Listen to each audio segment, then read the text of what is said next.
Welcome back again. You're still watching us here on the Daily Debate. Engineer Haytham Al-Qafrawi, teaching assistant of structure analysis. Thank you very much for joining me. We're talking today, of course, about upgrading Egypt's public transportation, and that, of course, coincides with the presidential decree that's been issued by President Abdel Fattah al-Sisi to approve the agreement between Egypt and the European Investment Bank in upgrading or renovating the current 3 metro lines, as far as I got to cheat off you right before we went on air. Yes. And we need to, first of all, let's set an umbrella for this episode so it wouldn't get very confusing. Let's first talk about what does it mean to renovate or upgrade the transportation system here in Egypt? Yes, of course. I would like to start with a very simple equation, as I'm an engineer. This is my professionality. And the equation is very simple. We are around maybe 10 million people living in Cairo. Only? This is the, I'm trying to make it just better, okay? If we assume that we are 10 million people living in Cairo, and Cairo is around 12,000 kilometers as a space, and you try to calculate the population, you will find that in only 1 meter square, there are 8 people are standing in the same area. This is a very huge problem. This is what the leadership is thinking to solve. So, if we take this impacting on the transportation, if we said that 50% of these people are going to work each day from 8 to 4, and they're going back and forth from their home to the work, the metro or the transportation is fully congested with people. So we are trying our best to make the transportation as all, especially the metro, because we are reducing time, we're increasing the efficiency of work, because we are investing our time more. Because this fast transportation that doesn't stop in the streets or whatever, they invest more in their work. They spend much more time in their work, so the efficiency increases. So let's go back to the main problem is why does the political leadership is searching for facilitating the life of this people, of the Egyptian people. They are trying to start a new stage. They are trying to start a new life. They are trying to pull the trigger to let the people know we are going to start a very new beginning for a great nation. So please know that every and each minute it does count. You should do your best. So what happened here is... And if you spend most of your time in traffic or trying to get to your destination, you're not being very productive, you know? Yes, we spend half of our life really on streets and on transportation. I spend half of my life in a car. Yes, this is and that's like honestly half of my life in a car. Yes, I can relate. Like to spot a very simple thing that happened with the president. His Excellency said that he's fascinated with the Japanese knowledge and the Japanese culture. They there do that they split the whole metro cards to start individually to reduce the time of the people waiting for the metro to come. Wow. Yes, this is what happened. So to re-innovate the metro and to re-innovate the transportation to let the people be more facilitating their lives to go to work, this is an investment. Let's go to the other part of the equation. Yes. The financing. We are experts now to know who is the place who's going to finance the money in Egypt. So we are trying to find the win-win situation. Okay, you're going to finance the metro, you're going to take it for X years as turnkey or as whatever the contract is, and you're going to take money. This money is, you're going to benefit from it, and at the same time the people is going to be more productive. Happy and more productive, and at the same time facilitating their lives, going back and forward. Yes, and of course, you know, that kind of transportation, whether it's the metro or elsewhere, transportation in general is a very important aspect of our lives. I mean, on a daily basis, we have to go get to and from destinations. It's not just work. And that's why when I talk about upgrading, further developing or renovating the transportation system, between brackets, the metro lines, for instance. Yes. We need to just clarify to people as well that this does not necessarily mean to add new chairs or air conditioning or extra trains, but also to add extra lines. Yes. Because some people, they're required to travel on different lines, and some lines are not yet maturely well established. So yes. what happens is that they need to use other transportation means, which again does constrain their times. But when they add extra lines, what happens is that you reduce this time and they can switch from line to line easily. Can you explain that even by giving an example geographically of destinations that need extra lines to be added that would justify your explanation? Of course. I would like to start at the very beginning with to differentiate between two main words. Rehabilitation, and this is what we're not doing rehabilitation, we're doing re-innovation. Rehabilitation is the same capacity of the metro, just we are trying to get a new AC, get new chairs, paint this is rehabilitation. We are doing re-innovation, we're trying to increase the capacity of the metro, okay? Let's stand on this solid ground and let's see how many people are using the metro daily. We're talking about on one line, which is El Merg Helwan. This line is one of the major lines because it goes through... Now, you do understand I don't know where these two locations are. So if you'd like to say yes, how long, for instance, I mean, how long in kilometers of distance is that? Yes, I guess the metro moves with average speed around 80 kilometers per hour, and the line will take maybe 1.5 hours. So this is around 200 kilometers. 200 kilometers? Yes, 160 to 200 kilometers. All right. Is that like north to south, east to west? Yes, this is true. It takes the whole two far points in just half an hour. Interesting. And if I have to take any other means of transportation, it would take me 4 hours? Yes, I guess so. Because of the streets and the congestion. One way. Okay. Yes. And of course, we have a lot of obstacles that you will find on the streets more. Of course. So the metro is much easier. A lot of people working in the downtown, and they have cars and they use the metro because it's much easier. You will not try to find some place to park your car in. You just take the metro and then go to the place to your That would be a destination, very interesting adventure for me to try. Yes, I guess so. I'll try to take a metro. Oh, yeah. So that's an example. You said that we reduce time. For instance, if we're talking about 200 kilometers. Yes, I guess so. And currently, this line is already working to and from this point. Yes. So when you want to renovate or upgrade, do you add additional lines that puts you in other stops? Okay. Is that like a direct line? There's no stops in the middle? I will give you a simple example. It will enlighten all the idea. Okay. I'm standing here. It's 3 o'clock. I'm waiting for the metro to come and take me to downtown. I will wait for 15 minutes.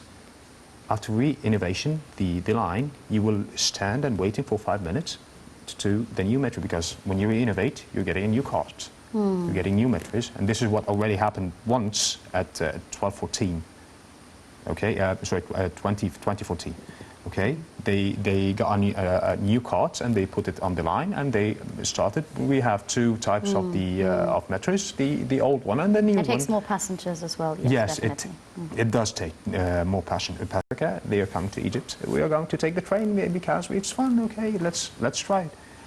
This is tourism at the same time, because you're facilitating life for the people. Maybe you didn't define the Egyptian people. It's for all people in Egypt. So let's go back to the project, because it's very important to clarify this idea. Okay? So the thing is, we have a main subway.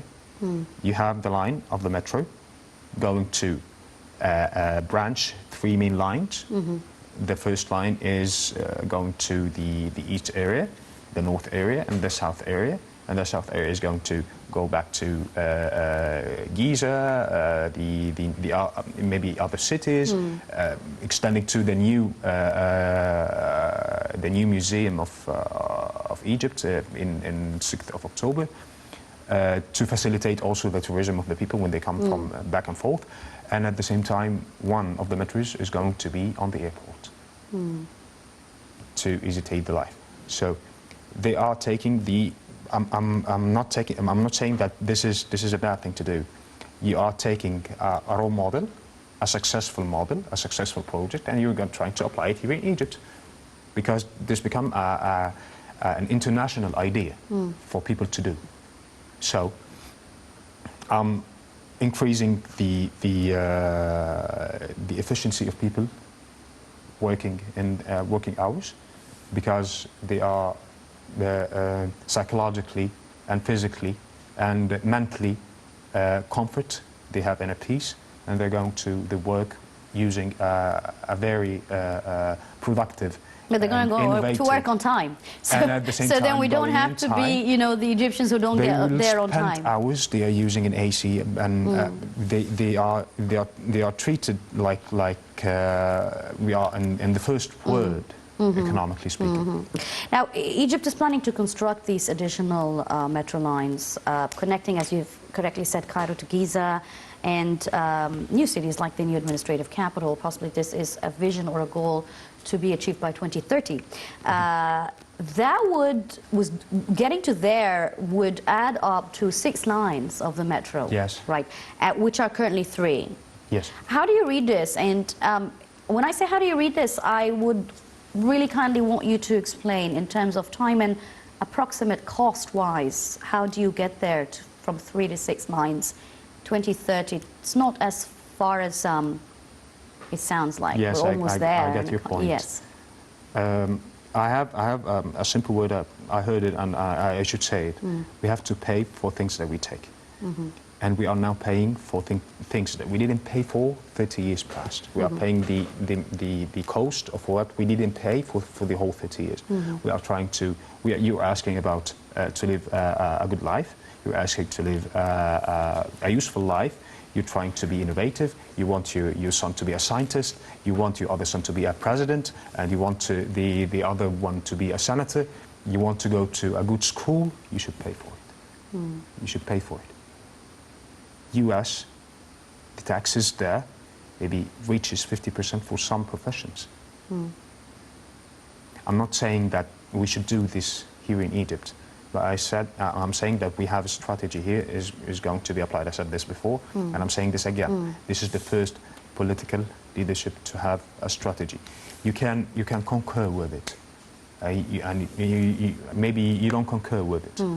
It's your personal point of view. Maybe it's right, maybe it's wrong.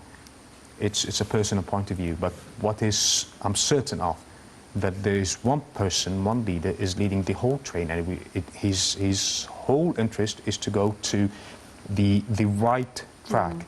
So maybe it's longer, but you will take the right track. Yes, I'm talking about track here, and then it just triggers me because approximately how many years does it take for such development or upgrading to take place?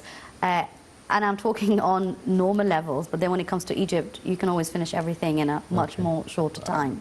How long would it take you to upgrade from 3 to 6 lines? Okay, let me clarify something. I'm a civil engineer. Okay. People said at first that you can learn outside of Egypt and you can go there. There's a lot of projects. I said no. I'm going to stay here in Egypt with my family, and this was the most important and right decision I've ever taken in my whole life. I learned here in Egypt how to run crush projects, how to make a new record. We are building the new capital in 1 year. People are saying you're Egyptian. Yes, you're working at the. I'm a project manager there at the new capital. Yes. Oh my God, you are innovative engineer. Let's go back to your question. At normal levels, we are talking about 10 years. Concerning the KL Central, the Mahathir Mohamad did this in 10 years. We are doing this here in Egypt already. We did 20% of the line in 1.5 years. Minister Hisham Barakat, and at the same time Minister Kamil al-Wazir. They are both. They didn't erase the past. They are continuing, and they are trying to. The past one did. So I'm going to start from what? I'm not going to invent the wheel anymore. We have a borderline. The political leadership did. I have said this before, and I'm saying it again. The main important thing is happening here in Egypt is that we are changing the ideologies of the people. At the same time, we are changing the ideologies of the leaders. Yes, changing ideologies and also going for innovative ideas. As you've correctly said, we're not inventing the wheel, but listening to ideas that are out of the box could definitely sort of, you know, light the bulb in there that will be able to help you overcome obstacles and challenges which anybody would face at any point, any country. I mean, I want to take this opportunity to ask you about the last youth forum that was held and the simulation program, a session that was running. And we've heard young youth talk about renovating and innovative ideas concerning upgrading the transportation system, which in comparison to other countries is quite a disaster. And they were very interesting ideas. And the President listened very carefully and took notes of those ideas. And because you've just mentioned how traveling around the world and you see how the renovation of such systems really does change the face of the city, the lives of the people. What was your take on these kind of suggestions? And why I'm asking you, because I know that you took part of at the Youth Forum. Maybe you can also help share your ideas here. I would take you to maybe some different meeting that the President did. It will answer your question in just a second. The President at his last meeting said that, okay, this project is a perfect project and it's going to give us a growth for maybe 5 and 6 years. But after this 5 and 6 years, the population of the people will eat the growth. So what's after the 5 and 6 years? What you're going to do? So you mean you're talking about long and short-term visions? This vision was the same idea that the youth set in their simulation. Mr. President, please, you have to answer the following question. What are we going to do in the growth of a population with the innovation projects that you're doing now? After 5 and 6 years, this growth is going to be eaten by the population. So what is our part? What should we do as leaders so the young youth... What was the answer? They found new ideas. So, okay, Mr. President, please, one of the professors, he's a very young professor, I think his name was Omar Bassiouni.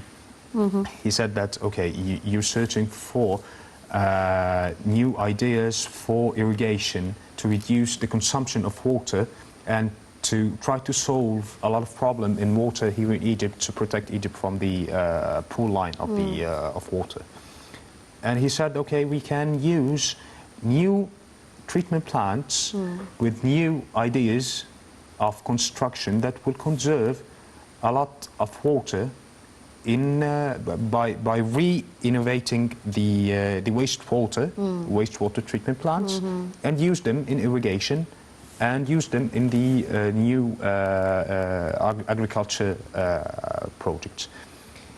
The President said, your idea is in consideration, I'm going to take it, but you have to put in your mind that he's trying to teach him something here. You have to put in your mind, I have a budget that I could not exceed. Okay, I'm going to take $10 billion from where to put them there. I'm going to take $10 billion from the educational program to put it in the wastewater treatment plant? You tell me. And he didn't answer. He said that I respect your point of view, and this is why we are having this simulation. Having a limited budget is one of the main constraints and challenges. And from here I want to also have your analysis on this as well, because while you're upgrading and renovating the transportation system, you can also turn it into a means of incoming profits or money that would help serve the Egyptian economy. So it goes into a cycle.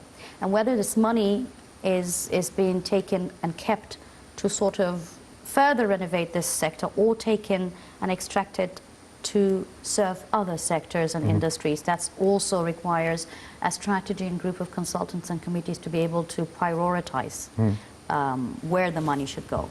If we're talking about renovation, well, what kind of money would that add to the Egyptian economy? It will, in the transport sector. okay, the added values, because I don't want to use this added value, because added value means something I want to say again. Yeah, added value gives me grudges as a citizen, to be honest. We don't add money only. We add values.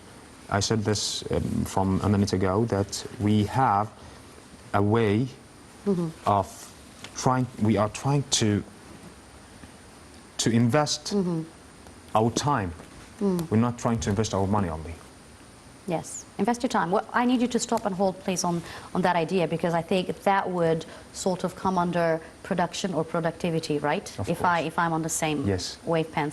Well, yeah. So we need to go out for this second report. We'll come back, we'll hold this thought. We'll definitely talk about productivity, because this is also something that the President always mentions. We need to be productive, we need to work hard, and a lot of people are not really correctly understanding the true definition of productivity. We will be talking about this right after the second report. Egypt to purchase 6 trains for the Cairo Metro. Let's take a look at this report. Egypt has signed a supply contract for 6 new trains for Greater Cairo's Metro Line 2 with a South Korean company. The South Korean company will manufacture and supply the 6 trains, as well as provide maintenance for the trains and supply spare parts for 8 years. The National Authority for Tunnels has signed a facilitated cooperation agreement with the European Bank for Reconstruction and Development to finance the purchasing of the 6 trains, which will boost the number of air-conditioned trains from 4 to 10. This is not the first time that Egypt has signed contracts with South Korea for trains. South Korea previously supplied 20 trains for the country's oldest metro line. The plan comes under the country's comprehensive plan to develop the metro's first and second line at a cost of £30 billion. It's worth noting that the Cairo underground metro system, which serves more than 4 million passengers daily throughout the capital city and surrounding areas, is one of the city's fastest means of transportation. Welcome back. We're back on air. Engineer Haytham Al-Kafrawi, Teaching Assistant of Structure Analysis. Thank you once again for joining us. Thank you so much. Before we went out to this report, we were talking about the added value. The added value. Yes. And you said you will talk from one angle at the moment, and I assumed you meant productivity. So the definition of productivity, because a lot of people believe that, well, if I go to my work from 8 a.m. until 4 p.m., that's productivity. No, but that's not the productivity level, right? So we need to know what's the difference. Is that a job task, or is that a job specification? What's the difference? Okay, I want to say very clear idea. The thing is, there is a great difference between productivity and participation. If you're standing there, you're participating. If you're putting your effort, this is productivity. If you're in a factory and you're just looking to people, this is participation. If you're putting your effort and time to try to reduce the cost, increase the profit, this is productivity. There are 3 main things people should know the difference from: a present value, an earned value, and a planned value. All right. Okay, at the very beginning, as a person in your whole life, I want to be an engineer. I'm planning in my mind to be an engineer. Okay, this is a planned value. The present value is I'm studying my high school degree, so I want to get a high grade. So the earned value depends on my effort, what I should do to go to my goal. This is why the president and the political leadership are searching for scientific ways to reach the aim. They are trying to decrease the time. Okay, just study this. And the budget, and reduce the budget, both very difficult. This is very important. This is very important and very critical. We should know that we are poor. We're not poor. Not that poor. We're not poor. We are, I guess, not that poor. Yeah. The president said that. Yes, of course, I understand. We have a limited, tight budget, and we need to prioritize where this is what I meant. We're trying to have a trigger. We're trying to push things forward. We're trying to pay for things that we didn't pay for 30 years. We're trying to be Egypt again. We are the pharaohs. This is where our pride comes from. Okay, this is a planned value. What did you do to get the earned value? This is what the president said in his speech once. We should know the half of solving the problem. A wise man said this for me. Actually, he was my father. I was hoping you were going to say that. Yes, my father told me that after, to solve half of the problem, you should clarify to yourself that you have a problem. If you don't have a problem... You mean admitting to yourself that you have to admit it to yourself. Yeah, that's true. And he was 100% right. He was 100%, even he's always right, but he was 100% right in this idea. Yeah, you have to say that, right, because you're an heir. Yeah, because I love him. Yeah, well, God bless him.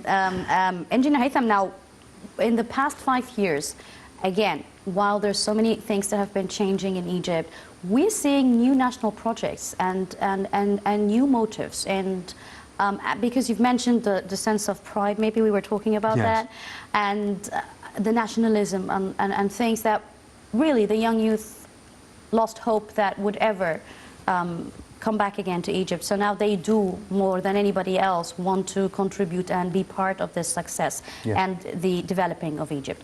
Now, we have different parallel national projects, and if we take the Suez Canal, for instance, one of the main mega projects that was also done in a break time duration.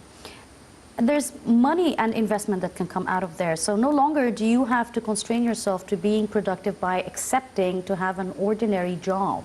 And we've seen the president also, and on many occasions, and still working so hard, the Ministry of Investment and even the Ministry of Social Solidarity, to support SMEs, the small and medium enterprises and the small and medium businesses, so you can come out of that thing and be an investor. We don't have to really depend on foreign investors. Employee anymore. Exactly, and that's again something that the rest of the world is turning into.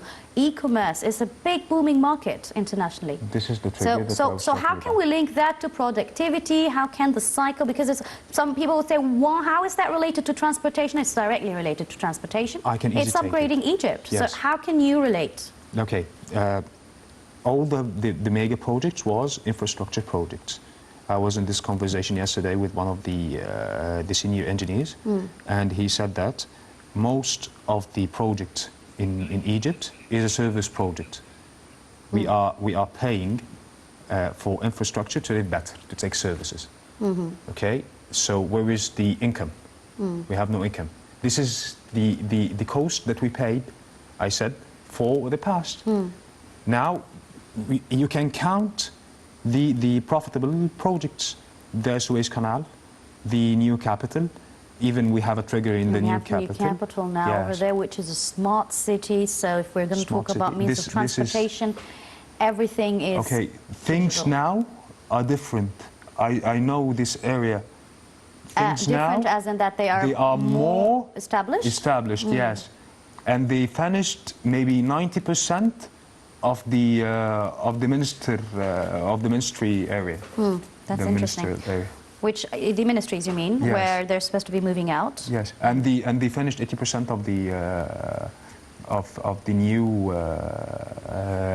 hotels and residences. We do know that this, because now that we have the new administrative capital on screen, this is going to be an investment hub in Egypt. Getting through, through and from it. Is a plan that is already well established in terms of infrastructure, if I may say, linking roads and I want to say something very simple now. I don't see any metro lines over there. There is a monorail. The monorail is not a subway. It's not underground. It's the hanging thing. Yes, I've tried it in KL. Did you see the green areas? Yeah. Oxygen. It doesn't give you a trigger for anything. Yes, of course, a friendly environment atmosphere. Not only that, this what we call city planning. This is what you get from planning your steps before taking it.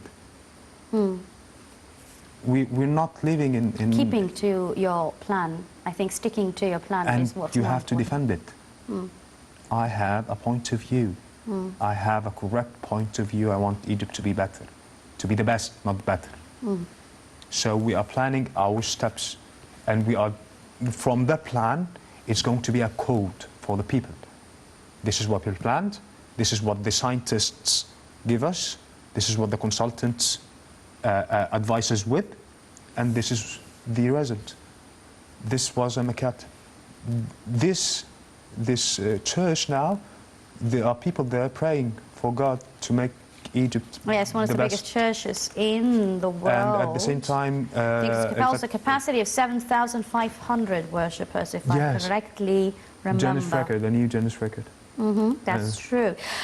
The second report we mentioned about adding additional trains. Yes. Which is, again, because you mentioned 2 points at the beginning. You said renovating and you said... rehabilitation. Yes. We talked about renovation, but renovation itself without rehabilitation is not going to work out, because not only do you need to add extra lines and longer the lines or add new destinations, but you also need to meet up the capacity of... I mean, I believe, I'm not sure, at least 2 million people, if not more, are using the metro on a daily basis. More than that. Yeah, so I believe if I go underground, I'm going to see 2 more million people. No.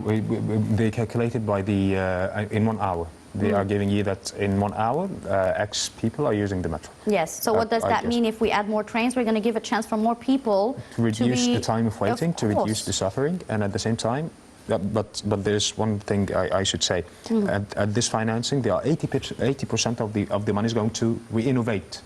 Of course. The subways, yes, of course. and 20% is going to rehabilitate it, because we already rehabilitate the. If you went to the metro in maybe a vacation or in Fridays or something. I never went to the metro in Egypt. That's why it's going to be a lovely experience. You should try it. Maybe I can give you an advice to use the metro in Fridays. It's almost empty. You will find it. Oh, please advise me where and to take it from. I don't want to end up being in another city, right? You will guess that you are in a European city. Maybe Paris or something. I'm not exaggerating, really. Because the amount of people, the population it gives, What happens is that over on the ground, and although there's like completely a makeover shift in the infrastructure and transportation system and roads and bridges and so many things, even the GPS is not coping with, yet the congestion is going to definitely be reduced once a lot of people start changing their culture and mentality and believe that using the metro is even better for them. So you can park your car and just take the metro. Yes. I want to talk about culture, because really we cannot exclude developing Egypt, renovating all the sectors, if we are not going to start with ourselves as individuals. Yes. You know, how does that culture renovation happen along the line? I can tell you something. When I was at college, they gave us a subject called transportation, and the subject was divided into 2 main parts: transportation science and the behavior of the driver using the car. But that's because you're in School of Engineer. Yeah. I believe that as a professor myself, we should have this under psychology, maybe. Right? No, we should publicate this in other schools. Yes. In schools. Yes. Because when I used not to use the faster seatbelts when I was young. At the very beginning, when I was 18, at the very beginning when I got the license of driving the car. And how many percentage of people are actually using the seatbelts? I know people who actually tie their seatbelts so that the car won't stop beeping, you know, inside. People look like me, like, oh, you're fastening your seatbelts? You have not been living here in Egypt, right? That's the first question that I have. You're from Dubai? You're living in Europe? I can relate. I can definitely relate, I swear. Yes, that's true. That's a culture thing. That's again, whether it's for safety issues, whether it's for taking care of public transportation, public property in general. When I want to say a very simple thing here. When I was up road, I don't want to say the place, what I saw that they have nothing there, no culture, and the wall is 20 years old. So they are putting a fence and in the band area. This is history. And I look like this, oh my God. We have maybe 7,000 years wall, and people are hanging with the nail and the hammer, hanging things to people to buy. So you suggest that education should play a very important role in changing the culture of people, even in using the transportation. Yes. Right. That's the thing. That's the thing. The reason why I asked you this is because at the end of the day, everything is interrelated, everything is interconnected. And a lot of people might not be aware of it, whether it's consciously or subconsciously. You are interconnected with everything you come across within your life. Yes.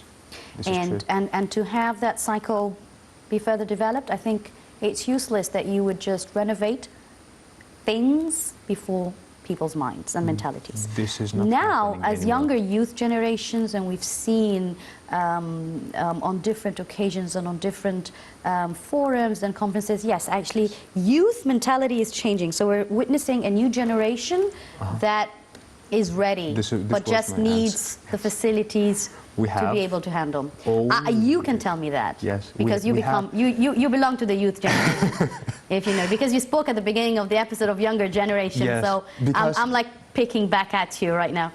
Yeah, so the youth generation, like yourself, can talk more about how having these facilities can help them. I guess we have a lot of evidence that the youth now changed the ideologies of, they changed the ideology of themselves. Even they are trying to be better and better to keep up with the market. This is the win-win situation that I said from the very beginning that political leadership did. I'm always very delighted to have you on my show. Thank you very Thank you so much. It Engineer was a Haytham pleasure. Kafraoui, a lot of positive energy, teaching assistant for structure analysis. Thank you so much. very It was a much. pleasure. Bless you. I hope I'll see you soon. All right, that brings Thank us to you the so end much. of our episode of The Daily Debate. The top story is coming up next. Thank you for watching.